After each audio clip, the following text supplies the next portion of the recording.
Bueno, bienvenido Axel. Te voy a consultar cómo es el kirchnerismo en general, en este caso en la provincia de San Juan. Es la primera vez que venís, ¿cómo es el espacio del kirchnerismo en San Juan? Vos decís políticamente, no la obra del kirchnerismo, sí.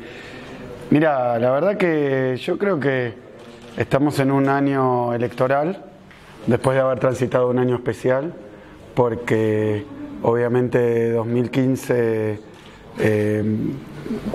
tuvimos la derrota en la elección presidencial y, como yo supongo que es natural, habitual, razonable y obvio, un espacio político que había gobernado durante 3 periodos seguidos y que pierde, pero además con una particularidad que yo creo que hay que señalarla para entender un poco lo que ha pasado con el kirchnerismo, el peronismo, que es que perdimos por muy poquito. Yo creo que si hubiéramos perdido por 10, 15, 20 puntos, la situación política sería muy distinta. Pero obviamente cuando uno pierde la final por un gol, digamos, después es obvio que se tiene que analizar bien y se van a generar discusiones internas. Yo creo que nosotros estamos atravesando un periodo de autocrítica, pero que yo lo diría de esta manera, más bien como quien toma envión. Obviamente se perdió una elección y me animo a decir algo.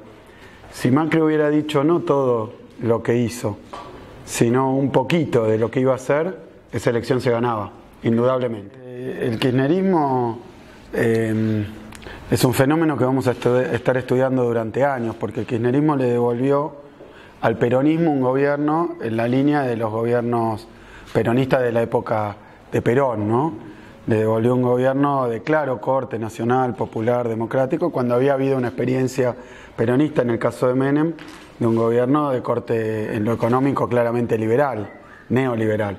Entonces ese regreso estuvo encarnado por el kirchnerismo y eso permitió que un montón de muchas expresiones de lo que había sido un peronismo incómodo con el neoliberalismo se sumara a ese proceso de forma nacional, pero el kirchnerismo nunca pretendió una hegemonía, nunca buscó no buscó reemplazar o sustituir a dirigentes históricos del partido peronista que estuvieran dentro de la sintonía de un proceso económico, político y social como el que representaron Néstor y Cristina, con sus particularidades en cada región del país. La verdad que a mí me tocó, voy a hablar de una experiencia personal, vivir en Formosa en el año 98, pleno menemismo.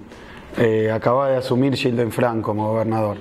Y si algo puedo decir es que nunca tuvo una política neoliberal, menemista, menos todavía asociada con lo que fue Cavallo como ministro de Economía, porque en las provincias el programa neoliberal representa realmente una destrucción masiva y no hay ningún gobernador y ningún dirigente provincial que supongo pueda conseguir algún tipo de adhesión con ese discurso. El discurso de las privatizaciones, era un discurso de las provincias inviables, era un discurso de el endeudamiento, y bueno, eso ha perjudicado a todo el país en general, particularmente a las provincias, de forma tal que yo creo que el kirchnerismo permitió recuperar la mejor tradición del peronismo, y eso no con una pretensión, como decía recién, de copar toda la política del país, sino más bien de trabajar de manera frentista, no solo dentro del peronismo, sino también con otros partidos que no son el partido peronista. Por eso yo creo que... Axel, ¿coincidís que con esta visión local que el kirchnerismo acá no tiene una presencia fuerte? No, yo creo que el kirchnerismo, que el peronismo,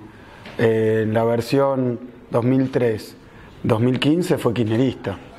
O sea que no es cuestión, más allá de cada dirigente puntual, de la relación personal con Cristina o no, todos los gobiernos que participaron de nuestro partido hicieron kirchnerismo.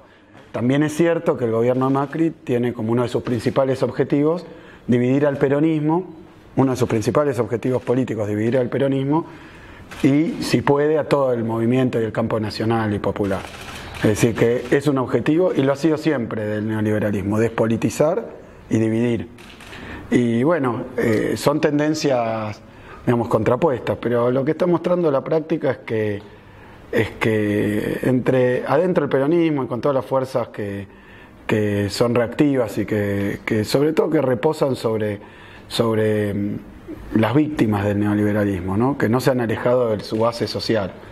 Bueno, ahí la unidad me parece que es un tema sencillo y que no les preocupa tanto si cada dirigente dice soy tal cosa o soy tal otra, sino más bien si podemos, en primer lugar, oponer una resistencia y ponerle un freno a las políticas que está llevando adelante el gobierno, y en segundo lugar, evidentemente, generar una nueva mayoría, una alternativa de poder, una alternativa de gobierno que pueda tener un efecto más contundente, como lo tenemos cuando somos gobierno que cuando en la oposición o en el Parlamento.